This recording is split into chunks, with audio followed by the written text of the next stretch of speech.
your weekly podcast that analyzes different aspects of the IB. My name is Altai, your favorite host, and today we have 6 special guests. Welcome, Abby. Hi. Chuy. Hi. Deborah. Hello. Max. Hi. Lucia. Hi. And Miguel. Hi. We're going to discuss the story Two Kinds, written by Amy Tan. This story is part of her novel, The Joy Luck Club, released in 1989. So, what if you tell us more about the story? Okay, Two Kinds is about Jing Mei and her mother Sujan, a Chinese-American immigrant living in the United States. Sujan moved out from China because she wanted to have a better life, so she pursued her dreams through Jing Mei. Jing grew up with a lot of expectations, all leading to become a child prodigy. But Jing didn't want this for herself, so when it's her time to perform a piano recital, she failed miserably. Now we're going to move on with the setting background. Abby, do you want to start? Well, yes, thank you, Altai. This story is set in the mid-1900s in San Francisco, California, specifically in the late 50s and early 60s in a Chinatown. Yeah, the family is speculated to have arrived from Hong Kong to the United States because in that period of time, the immigrants from mainland China were from that area. Yes, mainly all the immigrants came to America because it was known as the land of opportunities. Now we're going to discuss the thesis and the message. Does anyone want to start? Me. One of the most prominent theses in the text is that if you force someone to do something, they won't go very far, they won't make it. That's because an essential part of goals is that you have to have the proper motivation to do it. And this is well portrayed in the story because the mother is actively trying to make her dreams through her daughter, and that doesn't turn out very well. Yes. Another thesis that complements Miguel's is that you have to be yourself. Because in the story, Ying Mei is doing what her mother told her to do and is not doing what she likes. So it doesn't work for her. Yeah, for example, in Jing Mei's mother, Sujan, she is constantly pressuring her daughter to do something that she doesn't want. And the reason that she isn't achieving something is because she isn't trying enough. Now we're going to move on with the themes. Can anyone mention something? Well, I would like to say that there are some themes that I found, which are expectations that the mother puts into the daughter. There's a conflict between cultures because the mother is originally Chinese and her daughter was American born.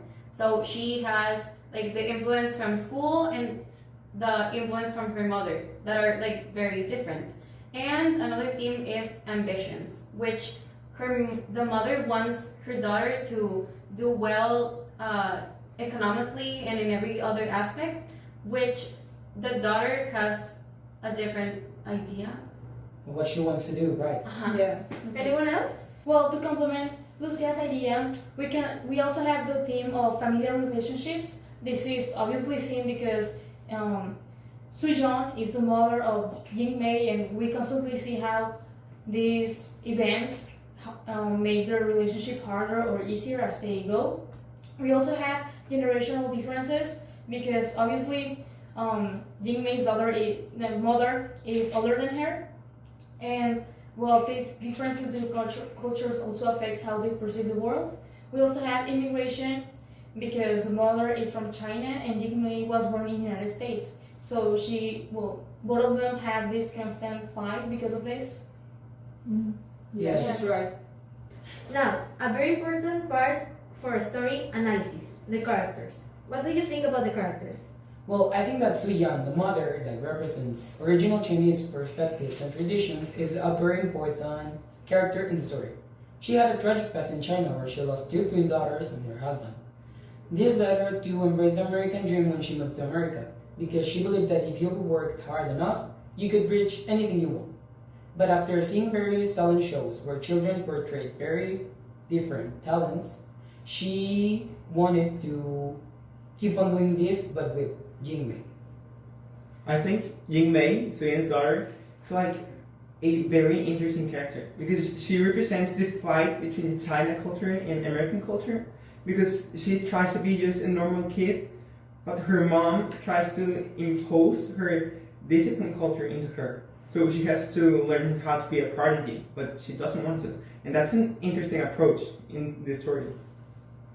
We also have the character of Waverly. She is Jing Mei's competition, And we can also see how the mothers constantly brag about their children and their achievements, and how this affects Jing Mei because she feels this pressure to be liberally, but this leads her to try to ignore her mother's desires. Now, the next topic is the style. What type of story is the author trying to share with us? What do you guys think? Well, I think that the story is like a memoir because the narrator is looking back at her life, and this is like an autobiography, but in another context. In this way, the author tells a story through the child's innocent point of view and the adult's experienced eyes. I think this allows readers to make judgments of their own and to add their own interpretations of the mother-daughter struggle. Yeah. Now we can discuss the connection with the real life and the story. For example, we have a lot of pressure in this program, the IB, with the homeworks, the work, and the expectation of our parents and teachers. What do you think about it? Well, I think that not only us as CDEP students do that. The IB is an international school. Everyone in the IB can relate to what the main character and what we are living. Well, one way I lived this expectation thing was last year. All my teachers and other classmates and even my parents and family were expecting me to enter CDEP, and I really wasn't sure if I could make it, so this really made me feel like I had to do it or else I will be a failure in life. Yeah, I personally feel like I'm a firstborn, so my parents have always put a lot of stress on me. I have always been like taught to try to be the best because my parents said, you have everything, you don't have any excuses. So the only thing you have to do is get straight A's. But it's not that easy now that I'm in the IB. I entered the IB and my grades dropped and my parents were like, what's this? Yeah. And I felt so frustrated because I was not the only one whose grades had dropped, right? Like all your grades dropped. Yes. So I feel like my parents don't understand that it's not me, but the IB is just so hard and their expectations are so high because they said we already paid $800. You have to make the best of it. Okay, someone else? I personally don't feel very attacked by my fathers, by my mom or my dad, because I think they're very comprehensive that I'm not perfect and I'm never gonna be perfect. So that is very important for every single parent to understand that you cannot make your children perfect. They're not gonna be perfect. So you have to accept them the way they are.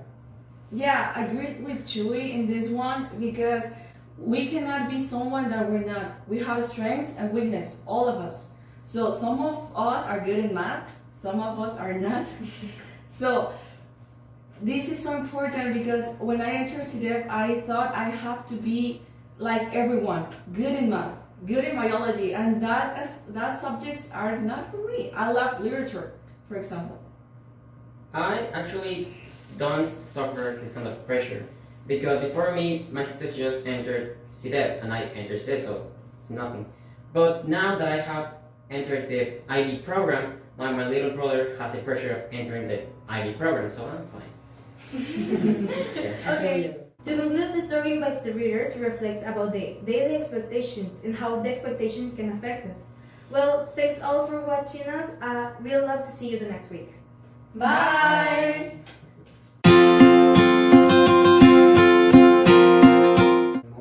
Memoir. Memoir?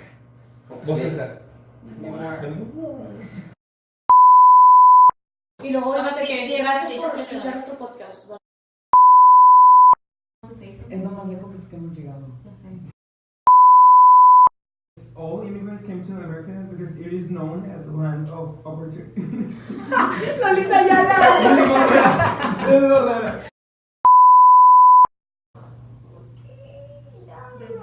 Miguel lo estaba haciendo muy bien. También puede. O sea, pero pues no sé. Reírse de los chistes de Max. Qué rico. No, yeah. In somehow there are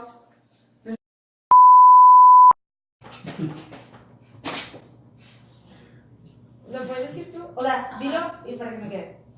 No sé, de que Es que no now we can discuss the connection between real life and the story.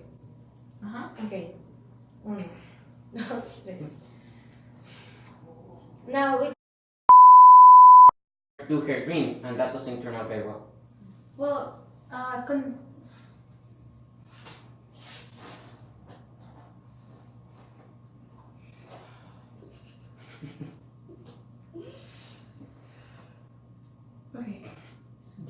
Yeah.